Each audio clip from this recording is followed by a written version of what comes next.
कवि विष्णु शतपथी, राज्य प्रवक्ता, भारतीय जनता पार्टी। कहबे जो बांग्रीपुर पुलिस गाड़ी ऊपर आक्रमण होती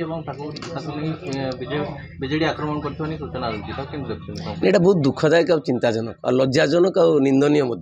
माने जोटा आम देखुचु सेटा टिप ऑफ द आइसबर्ग ता पछरे माने ब्रेन बिहाइंड दैट टन्य के जो बीजेडी ना नेला अपन मीडिया रे बंधु जानि ठीक कथा तो ये सब काम ठीक न आमे we are having a constructive approach एवं मंत्री भी आसीचंती सब किछि चलछि सा भितर आछंती एवं मु कहिने फ्रॉम डे वन जो दिन घटना घटला से कुआपथर अन्य असुविधा सेतेबेले मध्य हमर विधायक लोक से खड़मबेड़ा अंचल आउ जो एफेक्टेड अंचल स्कूल गाँ जाइछन जतपरनास्ती उद्यम कराउछि तेणु गोटे आम यह नवा ना आम उल्टा जब गंडगोल करवा अशांति करवा विशृंखला करवा रास्ता रोक को शिखेवा और खबर अच्छी आप जानते कहवा कौन दिशुची लुचिचेना गोड़देहा दिशुची से रहीकि विजेडर जो नेतृवृंद जाकि रहा कैंपिंग करवा लोक टेहैवा ताकू माने कौन कह प्रेरणा तो नुहे प्ररोचना उत्साहित तो नुहे उस्केवा माने बुझी पड़ता नेगेटिव जिनसटा को माने it is a childish approach एवं माने इट इज ए ब्लेम वर्दी थिंग ठीक नुहे आउ आम रेस्पन्स अन्य आड़ जब मुझे कि सियाड़ जब आंगुली देखेबी तुम दीर्घ दिन धरी जो दल आज करुच्ची मु ना ननेक बुझीपारे कहीदे जे दीर्घ 24 वर्ष से शासन रे थिलो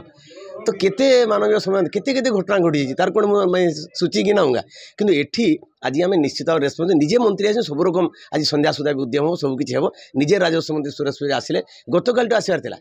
पाग फ्लाइट ये कर पुणी आज आसिले तो ये समस्त भितर मुझे जो एभलिया ये क्षांत रुहतु यहाँ माने जनसाधारण ये सब क्षमा देवानी आम भिड़केबानी कौन कर आज विरोध काल तो शासन रे थिलो तेणु आज केमती बरं कन्स्ट्रक्टिव सजेसन दिंतु आम कह बीजेपी राज्य प्रवक्ता हिसाब से मुझे चाहूँगी सबु बेले सकारात्मक सुझाव स्वागत योग्य है आम से अनुसार कम करूँ लोक दुख दूर करवा ना समस्या बढ़ेगा यही मोर प्रश्न आज बुझंतु डेरियली let wisdom done on them एवं परिस्थिति भिन्न समाज दुख दुर्गतिर समय ओडुआ किसी असुविधा होती चलते सब मिलकर समाधान करें इसमें राजनीतिक रंग नहीं लाना चाहिए इतनी मुझे कहबी भारत माता की जय।